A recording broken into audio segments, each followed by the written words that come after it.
Welcome to the Treasury Talk podcast, dedicated to demystifying public school finance in the state of Ohio. Before we dive into today's topic, we always start by grounding our conversation in the district's purpose by reading the district mission. The mission of the Kettering City Schools, in partnership with the family and community, is to guarantee a superior educational experience for all students by providing a positive and innovative learning environment while responsibly utilizing our resources. I'm your host, Justin Blevins, the Treasurer and Chief Financial Officer for Kettering City School District. My primary role is to ensure the responsible management of every taxpayer dollar to support our district mission. This podcast series is designed to peel back the layers of school funding, budgeting, and financial planning, giving you, our community stakeholders, transparent access to where your money goes and how those funds directly support the goals and operations of our district, featuring guests who impact these decisions. Today we're focusing on past facilities funding. In our last episode, we discussed the current challenges of aging buildings. Today, we want to look back to discuss how the district has managed the debts and promises made in the past. I'm thrilled to be joined by a leader who understands the history of our district's financial stewardship. Please welcome Mrs. Jennifer Kane, who serves as a member of our Board of Education. Jennifer, thank you for joining us. Thank you, Justin. It's great to be here.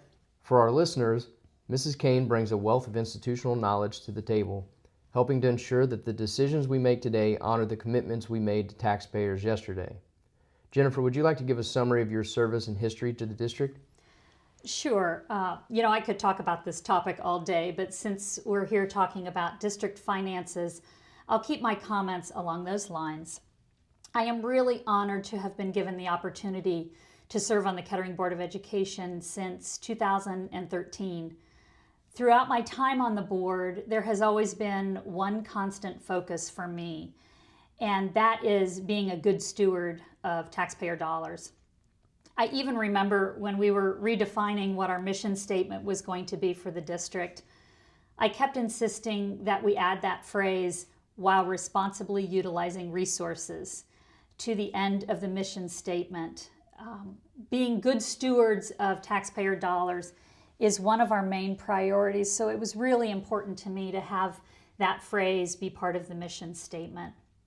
Looking back, when I first joined the board, we were on the ballot every single election cycle. It seemed like every year there was a new operational levy or a renewal levy or a permanent improvement levy. It seemed never ending, and we were all really aware of the levy fatigue in the community. So throughout, I'd say, the first 5 years or so being on the board, we worked really hard to consolidate those levies and to get into the practice of stretching the levy cycles so that we would not have to go back to the taxpayers within a 3-year time period for operational levies. And honestly, it's great that we continue with that same philosophy today. Great. Well, thank you for sharing that. So Jennifer, let's travel back in time a bit. One of the most significant financial events in our district's facilities history was the bond issue that passed in 2002. Can you set the stage for our listeners? What was the purpose of that bond and what did it provide for the community? The 2000 bond was really a pivotal moment for Kettering. At the time, the community voted to approve funding that allowed us to make much needed updates across the district.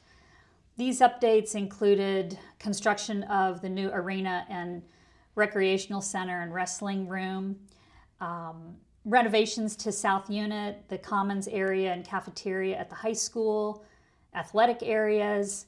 At Kettering Middle School, new HVAC and electrical systems. We did renovations at Van Buren, as well as several additions and renovations to the elementary buildings. It was a major investment by the taxpayers to ensure that our schools remain functional and safe for generations of students. Beyond that traditional bond, the district also utilized other financial tools to get projects done. We often hear acronyms thrown around like COPS and TANs, which to the average person, those might sound like foreign languages. Can you break down what those are and how the district used them? Sure. Let's start with COPS. COPS stands for Certificates of Participation. So think of it like a lease purchase agreement. COPS allowed us to fund specific projects.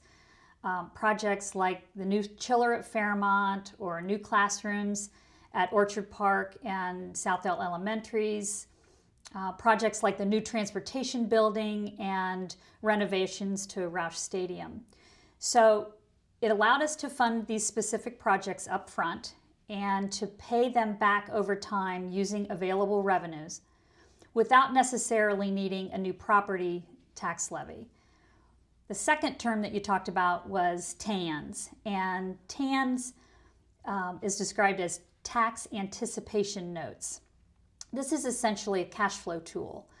It allowed the district to borrow against future tax collections to get cash up front that was needed at the time to update existing facility components to help address energy costs.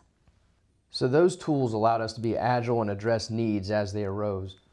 But I want to pivot to the concept of stewardship. A big part of the Treasurer's office and the board's duty isn't just spending the money, but managing the debt. We often hear about refunding and repayment structures of bonds. Can you explain what the process has looked like for the 2002 bond? Sure. This is such a great story for our taxpayers.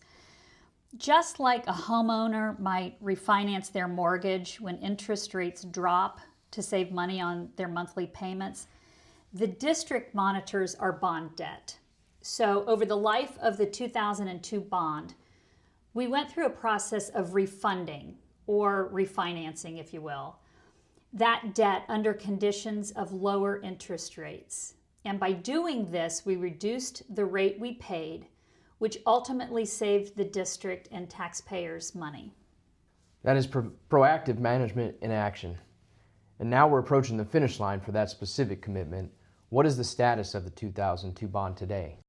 Well, Justin, I'm happy to report that we are nearing the end of that obligation. That specific bond is scheduled to be paid off completely at the end of the year in 2031. So once that debt is retired, it comes off of the tax roll. So between now and then, there will be a decrease in the amount owed for the bond, saving taxpayers money as portions of the bond are paid off entirely before that final payment date. I think that that's really a testament to long-term planning. We passed the issue, we completed the projects, we refinanced to save money, and soon we will mark the debt as paid in full. So we threw a lot of terms around today: refunding, COPS, TANs. As a board member, you have a lot to learn and a lot of complex finance topics that you have to pick up very quickly. Why is it important for the board to understand these back-end financial tools rather than just approving checks and expenses? Well, the board is really the final checks and balances for the taxpayer. It's not enough to just approve expenses and trust that everything's working and everything's going to work out okay. We really have to be strategic stewards of the community's money. If I don't understand these back-end tools, how can I ask the right questions? So let's take refunding, for example. To the listener, that might sound boring, and it isn't really boring at all. It's actually quite exciting. If I understand refunding, I know to ask the treasurer, hey, interest rates are down. Can we refund our bonds now? That single question can save the taxpayers millions of dollars in interest over the life of a bond. So we learn these terms so we can recognize opportunities to save money, not just spend it. Before we wrap up, I want to dedicate a few moments to what we call our Finance Fundamentals Check-In. Understanding these core data points is essential for every stakeholder in our district. First, let's look at the funding ratio. The district's general fund budget relies on a mix of local property taxes and state aid. Local funding made up approximately 71% of total revenue in fiscal year 2025. This comes primarily from local property tax levies. State funding made up approximately 24% of total revenue in fiscal year 2025. This comes primarily through the state foundation formula. Total revenues for fiscal year 2025 general fund were just under $134 million. Second, our annual budget. Our general fund operating budget for fiscal year 2025 was just over $122 million. Of that total, 84% went toward people. the salaries and benefits of everyone who works in the district. Another 11% covered purchase services, which are things we have to pay outside companies or organizations for, like utilities or specialized student services. The remaining 5% went toward other everyday needs such as classroom supplies and materials. Third, the financial planning tool. Every public school district in Ohio is required to file a financial forecast. This isn't just a budget, it's a look ahead that details our revenue projections and expenditure assumptions for the next several years. This tool is fundamental to proactive financial management, ensuring the district avoids deficit spending and maintaining public accountability. We use it to project future stability and service needs, which directly informs the board's decisions on future funding requests. This document is publicly available on our website as well as on the Department of Education's site. So Jennifer, when you walk through the buildings today that were renovated with those 2002 dollars, perhaps the high school or the elementary schools, what goes through your mind regarding the value the community has gotten out of that investment? Oh, again, I could talk about this one all day, but I'll keep it short and I'll focus on our elementary schools. I am a proud product of Kettering schools, and way back in the day when I attended Southdale Elementary, we had what was called a cafegimatorium. So that was a short name for cafeteria, gymnasium, and auditorium. The same physical space was used for all three of those functions. And honestly, I think all three of the functions got shortchanged. I have no idea how gym class was conducted in the same space as the cafeteria. And who knows what happened when an assembly was scheduled to take place in that same space.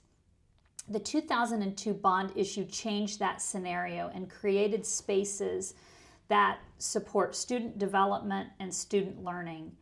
And our students have benefited from those spaces for decades. Well, great. Jennifer, thank you for sharing your perspective on our past facilities funding. What is one final takeaway or action item you would recommend to our stakeholders as they engage with the district's financial information? I think we would all agree that transparency with regards to our finances is absolutely critical. The district's website has so much financial information on it. Things like our financial reports and forecasts, information about how we're funded and the local and the state shares. There's information about federal grants. There's just a lot of information on that website. I would really encourage our members of our community to visit our website at www.ketteringschools.org and click on the District Office tab to find this information from the Treasurer's Office, and then reach out with any questions that you may have. Excellent. To our listeners, we hope this episode has provided valuable insight into school finance. Remember that transparency is a core pillar of the Treasurer's Office, and we encourage you to visit the district website at www.ketteringschools.org for the latest financial forecasts, audit reports, and budget details. Join us next time on Treasury Talk. Thank you for listening, and go Birds. This podcast is produced by the Kettering City School District for informational and educational purposes only. The views and opinions expressed by guests are their own and do not necessarily reflect the official position of the Board of Education or the district. Any discussion of Ohio public school funding or district finances is general in nature. It should not be considered legal, financial, or tax advice. Listeners should consult official district communications or appropriate professionals for specific guidance. Information shared in this episode is accurate as of the date of the recording. Please note that details may change due to updates in law, policy, or guidance from the state of Ohio, including the Ohio Department of Education and Workforce. This podcast does not advocate for or against any ballot issue or candidate. This episode was recorded and produced by students in the Interactive Media program at the Kettering Fairmont Career Technology Center as part of their educational coursework. As a public school district, please be aware that certain communications may be subject to Ohio public record laws. Copyright 2026, Kettering City School District, all rights reserved. Thank you for listening, and go Birds.